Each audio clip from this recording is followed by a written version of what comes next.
we were speaking about how this guy's going to come to my house the next day, travel from San Jose, and he's going to stay with us for a few weeks and blah, blah, blah. And I was just in so much shock. My life felt like a movie. It was absolutely insane. So the next day, Liam Neeson is coming to stay with you.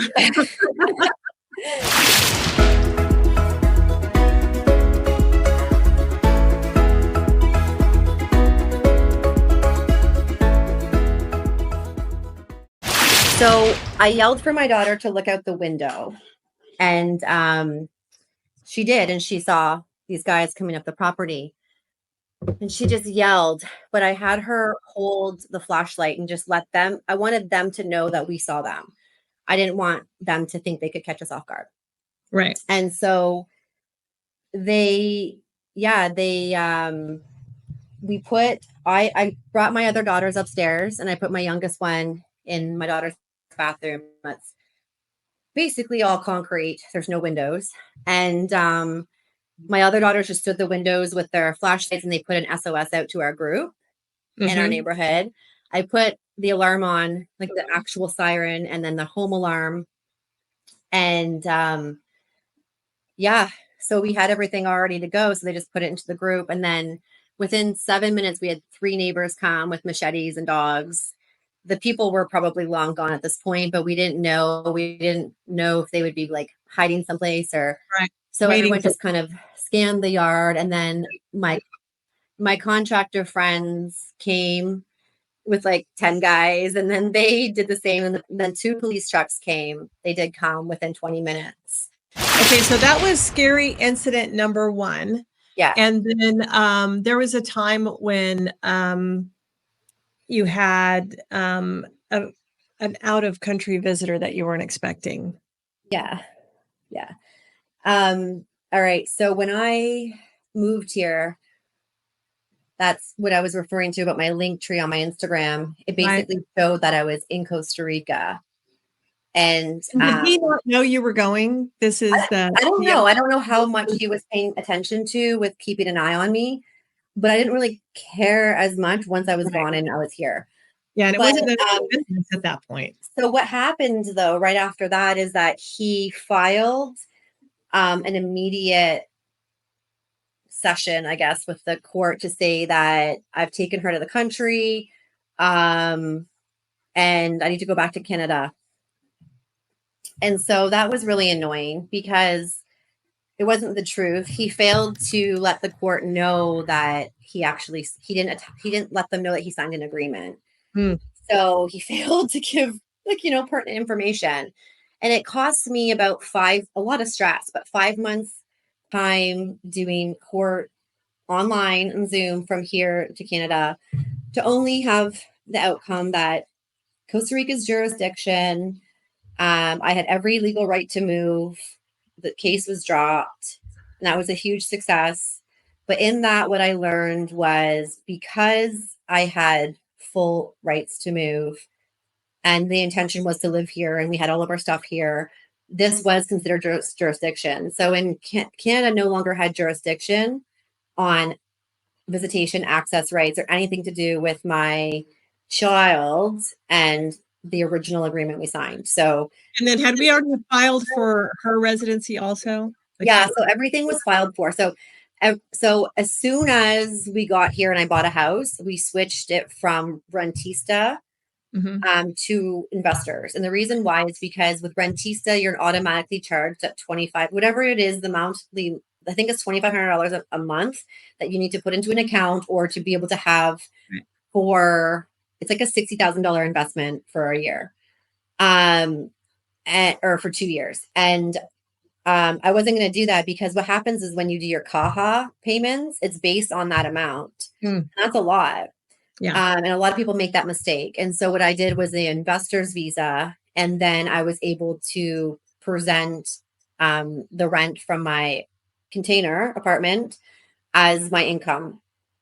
And that is what I pay my CAHA payments on. So it's only 60,000 colonas a month for the 4 of us, which is like 120 US. So it's much more reasonable. The investor's process takes a little bit longer, I believe, but I did end up getting the residency in November 2022. Okay. So it was like a year and a half after the initial like getting in the queue. Mhm. And everything was super smooth with that. So we had residency, and that really didn't matter in the sense of whether or not Costa Rica was jurisdiction. It definitely helped, but um yeah, so the court sided with me. It was done, it was incomplete, and that was it. And so we carried on, but I did know that this person who I call Bob, um I did know that he was relentless and he was gonna, you know, so I did have the border checked every 2 weeks. So you can also do that in Costa Rica. It's very cheap to do. I think you can even do it for free. It does take, there is like a turnover, like by the time you inquire to the time you get it, it maybe a few days, something like that. But I didn't do it myself. I paid my lawyer to do it because I just, it was easier. I think it was $20 each time I paid, but they check the border every other week for a year. And there was no entry, there was no problems So they're scanning for people coming in with his name? in his passport. Yeah. Okay. And so they have that they have that. So they weren't scanning for it. They just, they would go check in the registry every other week, right? That's all open to do. But there was nothing at the border like, is he coming? It wasn't like Right, right, that. right. I get And that. so it was like a Monday, and at the time my kids were all homeschooled, and it was a nice day that we had in a long time. So we decided to go to the beach. And I hadn't received the report yet for that time period. Um, but it's been a year under our belt with nothing. So it's, I wasn't living in constant fear. So we drove to the beach, and little did I know he was parked at the front of our village and he followed us to the beach. Oh, wow. Yes. And so that is when stuff really went crazy. So he my younger daughter and my older daughter, they happened to say like, "Oh, I'm just gonna go over there by the little river." It was not very far from me. And I was sitting with my one daughter. We were about to put food out to have a little picnic on the beach, and I heard this insane screaming from my older daughter. Like something was seriously wrong. And it's a little river over there. There could be crocodiles. So I actually thought there was a crocodile attack by like based on the screaming. And so I turned around and they were running towards me. Well, my older daughter was, and she was carrying my younger one, just basically barely dragging her off the ground and running as fast as they could. She was screaming, her face was white. I looked up and he was right behind them. So he had approached my youngest one on the beach, who she doesn't know who he is. And my older daughter grabbed her, started running. We got in the car, we left everything on the beach, and we took off. And I went, and that's when I put out an SOS to another one of my chat groups, people who knew my story and the vulnerabilities. And they all got into action, calling lawyers and police and everything else. And then coming to meet with me as well. And so I didn't go home because I didn't know if I was going to be followed. So I didn't want him to know where I live. So I went to a friend's house. And then from there, my eldest daughter, she was hyperventilating. Um, the youngest one had no idea what was going on. And the middle one, I think, was just in shock. Her legs couldn't even work. She tried to stand up from the beach. She couldn't, like, she couldn't run fast enough. And then I spent the rest of that day in the courthouse and the next day as well with two of my friends. One's a local, one was a friend that from Toronto that also moved down here. And it was so hard. It was so hard. The language barrier at the courthouse, trying to explain what happened, and then, having all that adrenaline and everything else. And there was like, even we saw him. So then what he did is he drove to the police station to two of them to try and say that I had abducted my daughter. So giving almost like a projection in a way, but accusing me of what he's guilty, what he was, had in his mind. And so it was brutal. And anyways, the first restraining order that I got after many hours of trying to explain, was it in the criminal office or was it in the family office? So I got a restraining order. And then when we read it, Well, actually, you have to give it to the police so the police can then serve him. Yeah. And so he lingered around our village, walking the streets, trying to befriend people. And at this point, because of also the renovation and the construction, I had already networked with a lot of people, including locals. So I had people just like stationed out, just keeping an eye. Um, and it was quite the process. So the police went to give him a restraining order, and or they looked at it first before they actually got to him, and they're like, this has it was merged two different people's cases. Like it was Oh, partly mine and somebody else's. Someone had not copied and pasted it properly.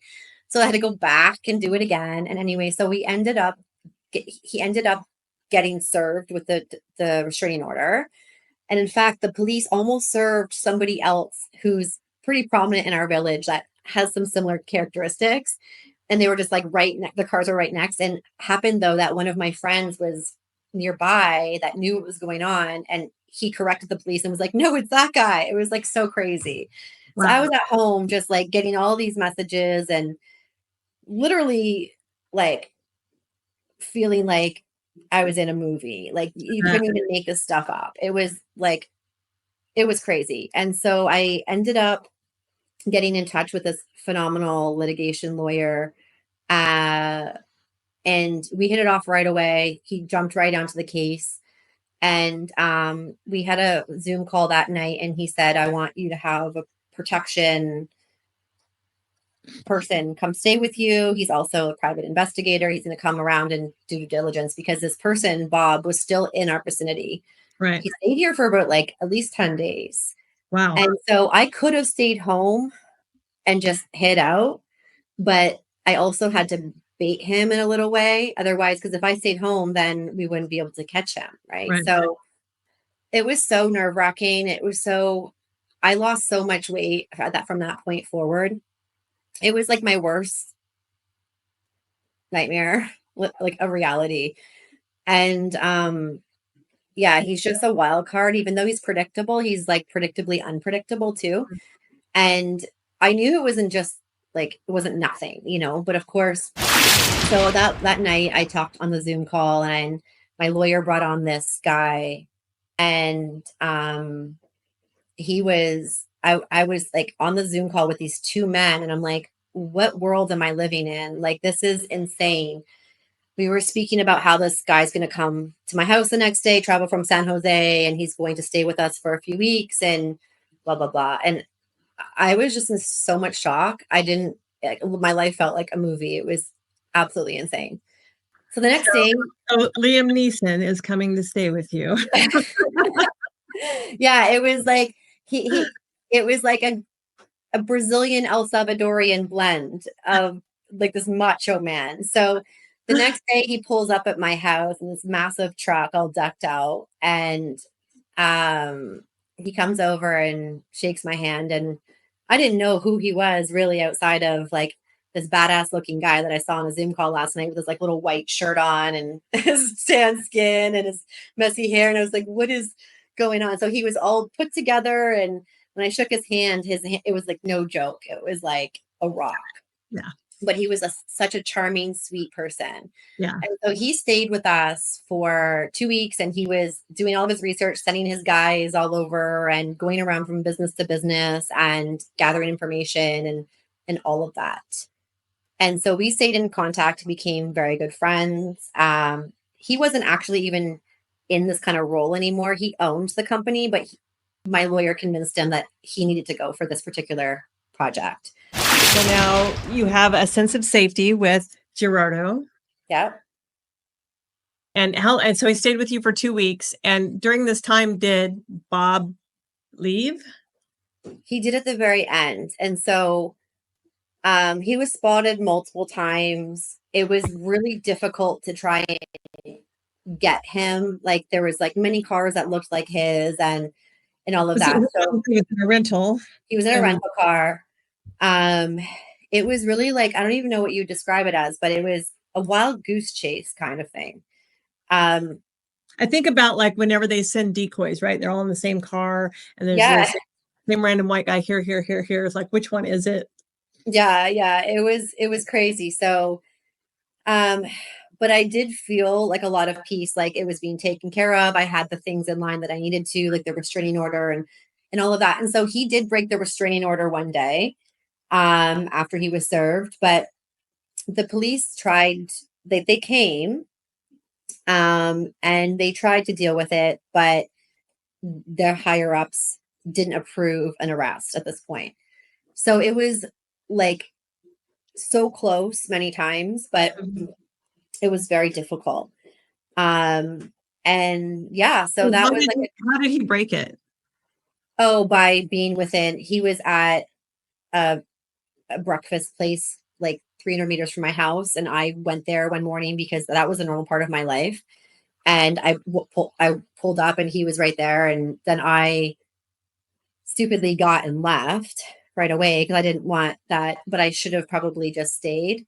I don't know. And then had the police come. But so there was no real way to prove that we were there at the same time other than like a photo that I took. So the police went back there and tried to deal with it. But it's very difficult because there's levels of things in that situation. They need to get approvals and proper detention orders and stuff like that. So Okay, so then when did he leave? Like from that so point right there, you saw him. trying to figure out what the car rent were at his car rental place when he was leaving and all of that, and to have someone there. But he left about like 10 to 12 days later, and we got notice that he had left the country. So we felt some relief there. The story wasn't over, but he wasn't arrested on that in that time period, which I actually think probably would have been really difficult to do because they didn't have a case or any evidence for a strong detention order, right? Like that it takes time to do that. And so it was that point that I continued on the process with the court. And I went in for interviews with my kids and to tell the story. And we had affidavits from people that knew the situation here. And it took about 10 months before we had an official detention letter Uh, order. And so so would that be similar to like in the States, like an arrest warrant. yeah, arrest warrant. Okay. Yeah. And so he came here a couple times in that year, and I got notification of it because the border was being checked. And and then my guy Geraldo, my lawyer, they were on it and they were trying to track him. So it was like there was a couple times that year where it was like really heated and like, whoa, like, could this be it? But we still didn't have the official detention order yet. And so that time the detention order was about to be ready, he came into the country again. So I don't know if he was trying to cover his tracks, making it seem like he came down here and vacationed, because a few times he went up to the north. Well, wait. So going back a few months, one of the last times he came into the country prior to this final time, I got news that my good friend and the security guard was assassinated. Gerardo. Yes. My lawyer messaged me and said, like, Jules, I know that you became really close with him. He was like murdered last night.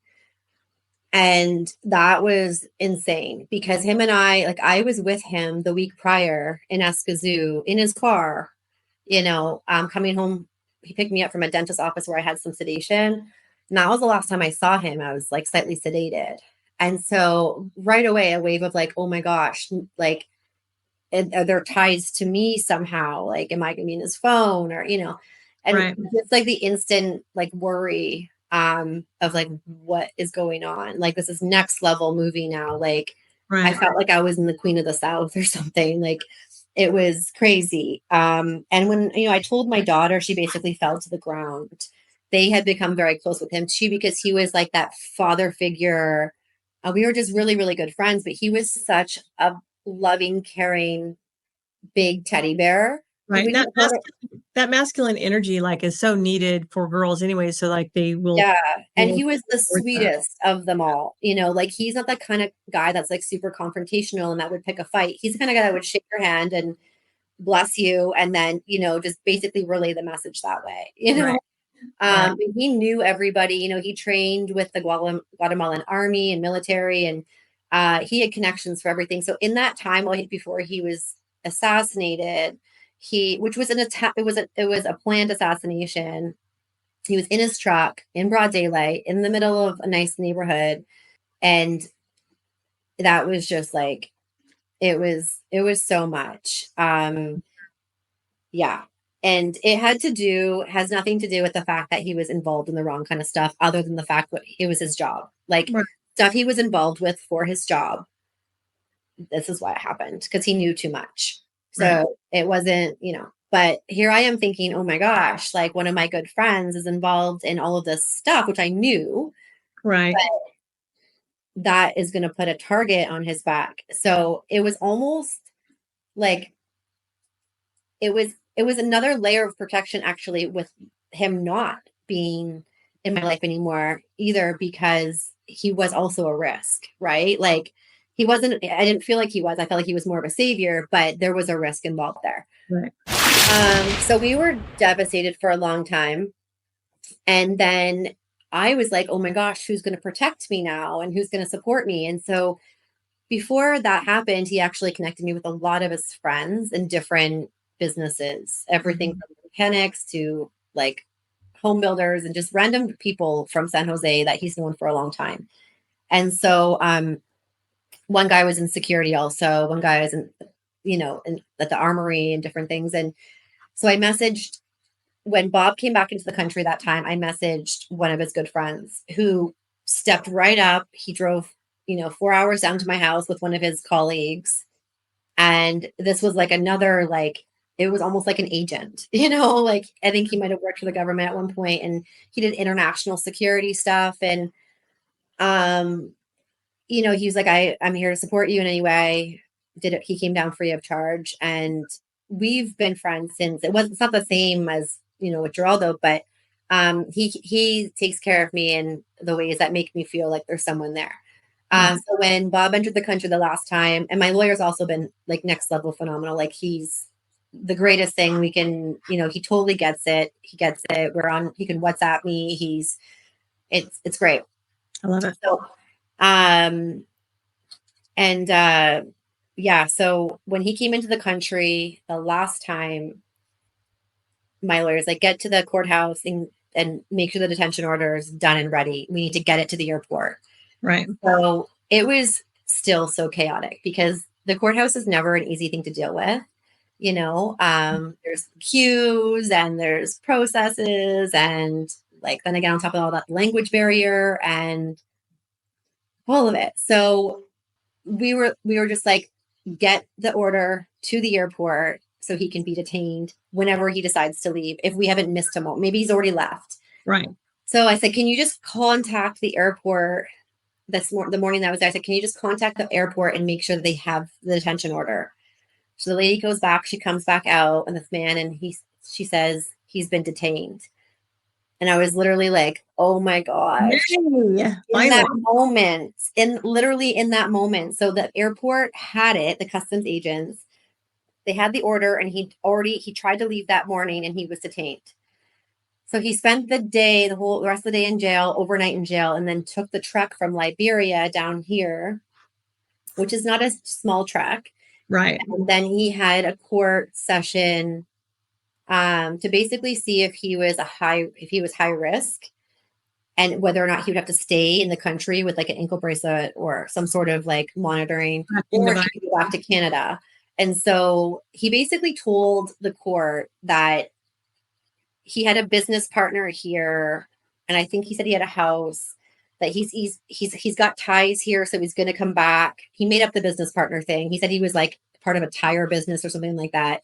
So he obviously paid off some locals to pretend. Who knows? Maybe even watch me. I don't know. But and so the judge let him go back to Canada, which was actually a great thing. So I wouldn't want him in this area Right. anyway. Um, but it was under like the pretense that he would come back for any future court or anything like that. And so again, the process is slow, but when the first court date actually happened, I don't need to go. My lawyer would have gone on my behalf.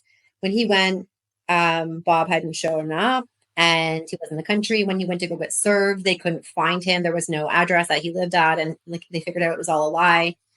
So then now there's a new detention order for him. So if he enters the country again, he'll be arrested, and on the account that, you know, he failed to present himself in court and whatnot. So yeah. Fun That was time. So hard.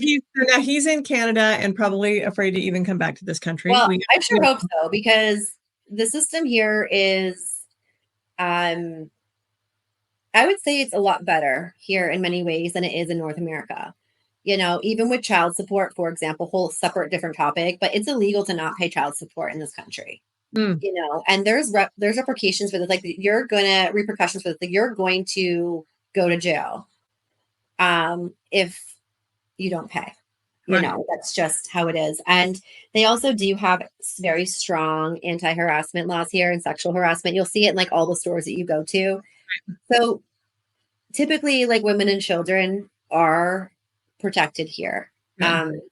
Historically, that's where most of the abuse has been, is on women and children. That's not to say that men aren't abused and, you know, victims. That's I'm not saying that, but you know, there is a culture here as well where it's actually kind of confusing, because in many cases they love women and children and are very supportive of them and honor their mother and all that. But at the same time, there's this other kind of side of things that there's a lot of cheaters sometimes, and you know, so it can be a little bit confusing. But generally speaking, it is kind of like a faith-based family culture. Right. And most Latin American countries are. They're very, you know, they're very Catholic or Christian based, and that family is the most important thing. That doesn't mean that fidelity is the most important thing, but that family is. And I wanted to go over one more thing before we wrap this up today, and that is, I think that you just completed like renewing your residency. How fun was that? So fun. So I thought I would save a lot of money by going with my other lawyer, who's a fantastic lawyer, but his focus is in immigration. But it was like a price I couldn't say no to in comparison to the other price, even though the actual fee to do residency is like $123 to renew it.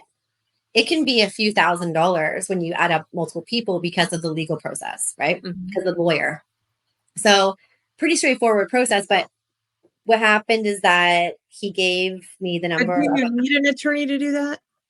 Or can you go? No, not really. I mean, most people do for convenience, because dealing with like the online systems and all of that, there could be a lot of, it's just kind of a headache. Like I don't like dealing with that stuff anyways. I understand. But it was going to be, you know, a lot cheaper than typically. And, but I paid $150 per person, as I was told, when it actually was supposed to be 98 for the children and then 123 for me. So because I overpaid, they sent a letter back saying, you overpaid by like $56 or something. So please go back and get this or pay properly, and then we'll move forward. And I'm like, just keep the money. Like, I don't care. It's not worth my time and energy to go up and do this whole thing again.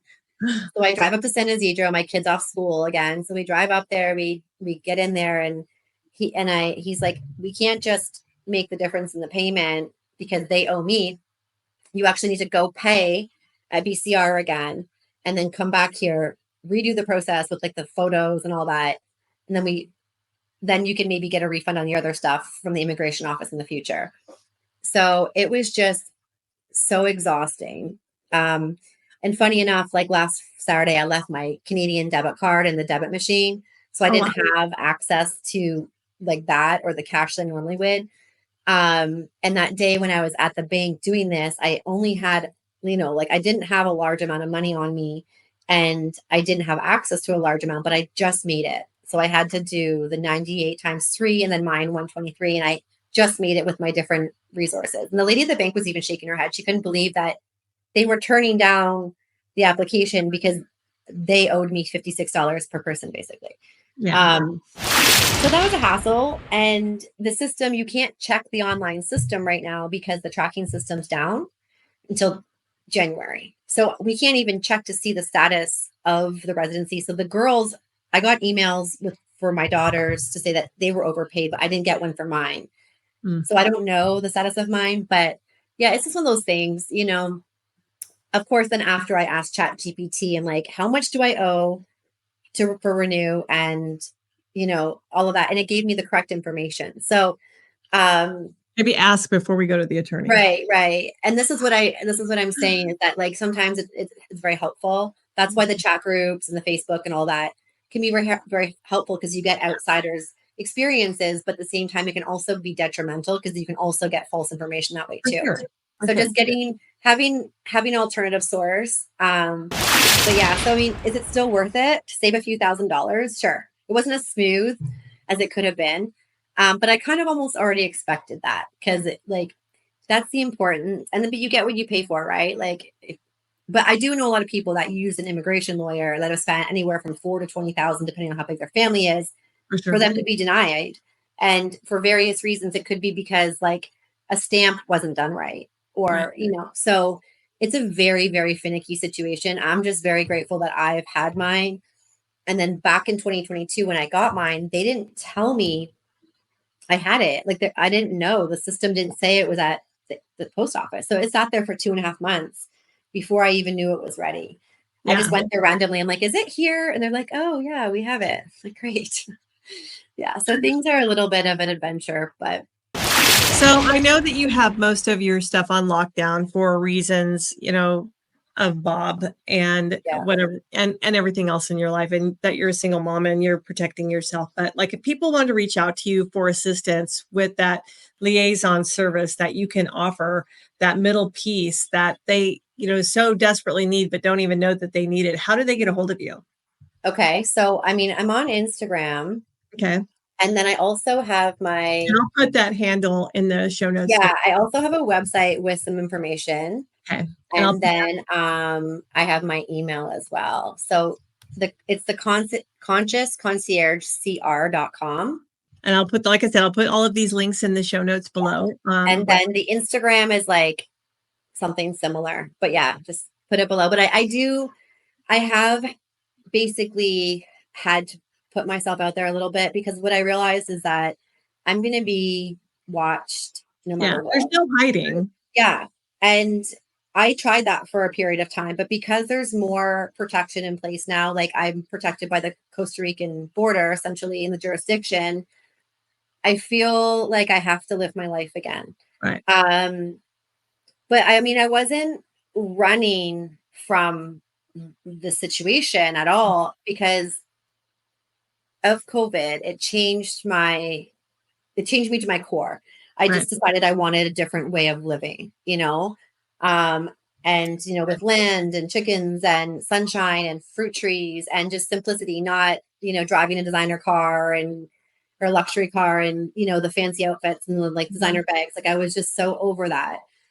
So that was the catalyst. But the blessing was that what I didn't know at the time was that this was actually to protect me.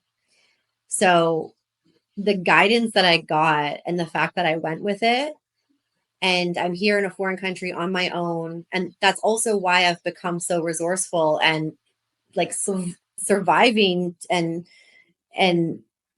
thriving, is because I had to. Like, I had no option. Right. I had to protect my kids. It's a lesson that you get to teach the girls of, like, you know, you can be a victim. I mean, we all are victims to things that happen, but you don't have to stay in that victim space. You know, you have to fight your way back out of it every freaking time and take control. Nobody's coming to save you. There may be some advocates that you have, but you are in charge of saving yourself. Yeah. 100%. And I really love how you've prepared the girls to like be conscientious of their surroundings. I think about, you know, kids in North America. I mean, I don't even think they look up to cross the street. They're busy looking at their phones, and they're so not aware of anything going on around them.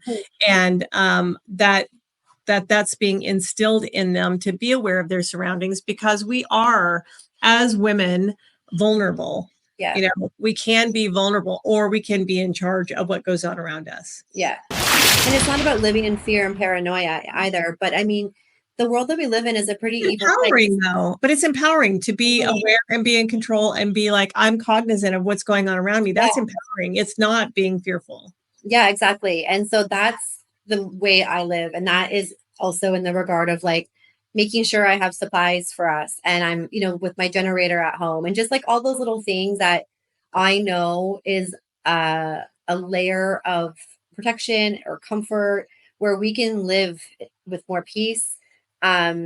Yeah. So, and whether it be in Canada or whether it be here, there's going to be problems. Like in Canada, my houses over the years were robbed many times. Like I lived in Toronto. That's a like highly populated metropolitan city. That's far more dangerous, in my opinion, than living here. For sure. And so it's not about like, oh, is it scary here? It's scary in the sense of you don't have family, you have to, but you make friends. Like the community here is everything. Expats are so cool. We're all on the same. I don't really know, like even right here, I'm in the States right now, and I don't even know, like right now, should something come up at my house, there'd be some sort of emergency. I don't know that families who I'm reaching out to anyways, you know what I'm saying? So Yeah. Family doesn't, for me, deliver any sense of security. Yeah. Whereas I have a strong community group in my neighborhood in the States right here that I can be like, oh my gosh, did anybody see that white truck that just went by? Who's watching that guy? I'm like, yeah, I caught him on my Ring camera. He just went this way too. You know what I'm saying? That's, to me, building those communities is the strong 911 that you need. Mm-hmm. Yeah. And I've learned that also through the last few years when like the government has done really questionable things. I'm like, all right, like, yeah, no one's coming to save you. We're not going to wait on someone that's elected to save us. Like you need to build community and have your eyes wide open, because if you're sleeping, you're going to get assassinated. Get out. Yeah. And actually funny, when I first came here, I was like, I felt like a baby again. I'm like, okay, like teach me everything I need to know. That's the one thing, is letting go of any ego and just really humbling yourself. And it felt like a weird video game. Like I was like, okay, Canada I had mastered. I knew how to do things. Everything was simple. I knew nothing here. And, every day when you wake up, it's another try at things you might have failed at yesterday, like in your little Mario Kart game. Yeah, you're going to do life again. Yeah. And so I felt like I went from level 6 in life to level 7. And I was talking to one of my friends on the phone. Like I was probably here a week, and I was telling her how it felt to be like in this game and how I had to learn everything from scratch. And, everything's different, the systems and the trees and the threats. Like crocodiles are a real threat here. They're not a threat in Toronto. You know what I mean? And so as I'm saying that, a massive avocado falls from the tree as I'm walking down the street, and I had to dodge it. And I'm like, I had to dodge an avocado, like I just picture life, you can't sit under a coconut tree. You can't park under a coconut tree. It's just very different things. So it's like life is challenging no matter where you are. There's always going to be hardship. There's always going to be trials, but it works out for me and my family that this is where we're supposed to be. And I know that, and we have the confirmation because everything that's happened has not been random, and so we're happy to be here, and we're almost like exiled here in a way because my older 2 daughters technically can't leave the country right now because they don't have an exit permit. So, but it's okay. It's a phase. It's a chapter in our life. Point in time. Yes. Yeah. Yeah. Well, I want to wrap this up. I want to thank you for spending this time with me. And I know that you're writing a book, and I can't wait for it to come out. That will detail more that we weren't able to cover in an hour and a half. So I can't wait for to come back and to share that with everybody. But if you are considering a move to Costa Rica and you are like just in the learning phases or whatever, like just consume these podcasts and the stories and the experiences that have happened. All of these people have come to Costa Rica, have learned how to thrive here. And then the lessons that they've learned, they're sharing with others, whether they've created a service for that, or whether they've created a business out of that, or whether they're just out of the goodness of their heart going, these are the things I've learned here. Here's my website, learn it. So by all means, digest as much as you can. And if you are not, but you know somebody who is, share this podcast with anybody else. And by all means, leave some comments below, anything that you think is helpful to others that are coming to this country as well. And for me in the US today, it is Thanksgiving. So I'm going to the house, and I'm not a turkey cooker. So I'm going to go make some steak. Perfect. I'm making some steak, and my daughter's coming over, and we're going to eat. So I'm very happy to have spent this time with you, Jules. It's been an adventure for sure. Mm-hmm. Yeah. Yeah. So for everybody else, pura vida, have a great day today. Go and celebrate wherever you are at in the world. Thank you.